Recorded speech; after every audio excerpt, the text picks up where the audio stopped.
Well, Harry, a phenomenal game here at the Nigel Eady County Ground. How do we sum that one up? However you want to sum it up, but yeah, just crazy really. Started the game really disappointingly with the way we conceded the goals, and then obviously their man got sent off, it changed the game completely, and we was in control for the rest of the game, and then it took another turn at 4-3, was it? 4-3, I can't remember the score then. Took a turn at 4-3, and then, yeah, just shows the character of the squad just to hang in there and do what we've done. I don't know how many times is that, 5-6 times now, where we've come back late, 2 goals in injury time again, and then, yeah, great feeling. When we look back on that first 10 minutes, to the squad reflect on how disappointing that first 10 minutes was to concede the goals in the way that we did?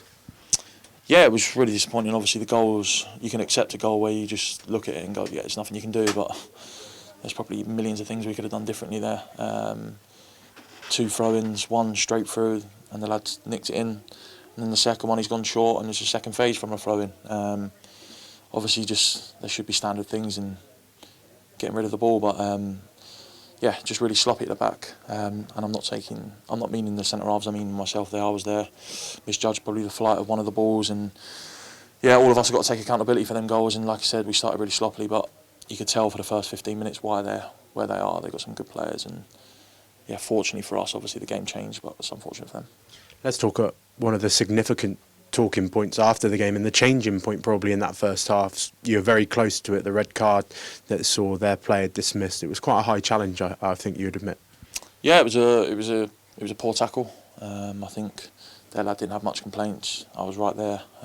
Ref straight away with the red card out. Their lad, you could tell sometimes when players argue with the refs, this, that and the other, but he was pretty much straight off, and I think by one of their players, they all said it's a poor tackle, like he should have been sent off. And yeah, like I said, it changed the game, and I think once that happened, we sort of got in the ascendancy. We got one back and then conceded another poor goal, and we even said at half time, listen, it's still there for us. And that's when the gaffer came in and just had one of his moments where he just said, listen, let's get all the forwards on, let's treat this like a bit of a training game. I don't know what the formation was, I couldn't tell you, but all I know is it was Miguel at the back on his own, pretty much, and the rest just playing forward. So yeah, he's done that a lot this season. It seems to have paid off when we're chasing games. We found a route back into the game after being 2-0 down with Billy Kirkman, and then the man that's behind us changing the game when he come on as an early substitution as well. We found another goal back into the game with Kabongo Shamanga just before half-time. Yeah, Bill's done well the last couple of weeks. I'm not sure why he come off. I don't know if it was tactical or injury related, but yeah, he got us back into the game with I think it was deflected. I'm sure I claim it, but yeah, he got us back into the game, and then obviously Bo came on and does what he does best. When he comes on, he makes an instant impact, gets at players, very direct, and was unlucky himself not to score today, obviously second half, but yeah, he came out to it at the end, and he made sure, he let me know that he got me an assist. So yeah, he's top. Like I said, I've said to you before in interviews, he's a great prospect, and hopefully we'll have him around for a few more years. And another goal for Kabongo Shamanga to get us back in the game just before half-time as well. Yep, been doing what he's been doing. He's been excellent lately.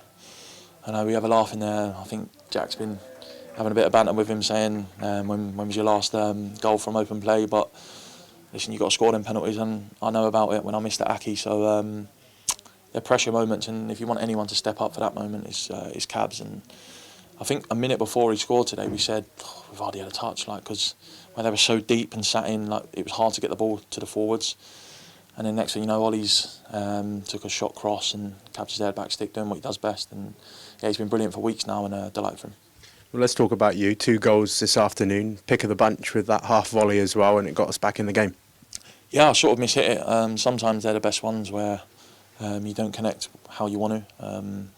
Obviously, Bo's put a great ball in, and I've sort of hit it into the ground, which I think's found it bobbling past the goalkeeper. And then obviously the second one, you know what Coxey's about. As soon as he gets the ball, it's just get in the box, get on the move, and he'll put it where you want it. And it was sort of perfect, straight on my head. And I think that was for 4-4. And then obviously, whatever happened next happened. Let's talk about those 2 goals, because I think that takes you up to 15 league goals for the season. You're definitely enjoying a goal-scoring run this season in the league. Yeah, probably, if I'm honest, a little bit disappointed over the last probably couple of months.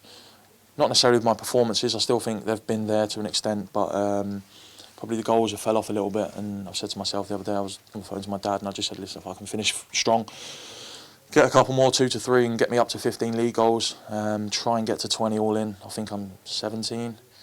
So there's 4 games. If I can get there, brilliant. But I've got sort of to where I wanted to. And yeah, happy to get back on the scoring trail and help the team. Well, let's talk about the fans and that ending to a game. It's not the first time this season that we've scored a winner in added time. So how incredible were the fans, and how incredible was it to have that moment in added time?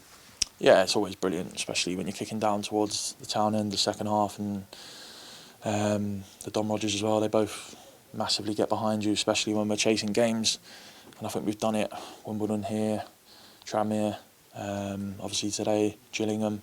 There's been so many moments here where we just don't give in, and that not just us on the pitch. That obviously that's the crowd as well that play their part, because if they're not there cheering us on, trying to get us cheer the goal in, then we probably lose that bite to try and go and score. So they play their part as well, and yeah, to do it again, it's just crazy. It's just keeps happening, doesn't it? But I'd rather win 1-0 and just be comfortable, because I think giving the gaffer a bit of an heart attack, and you probably don't need that right now. But ultimately, we never know when we're beaten, do we? So long may it continue if we need to be in that situation again.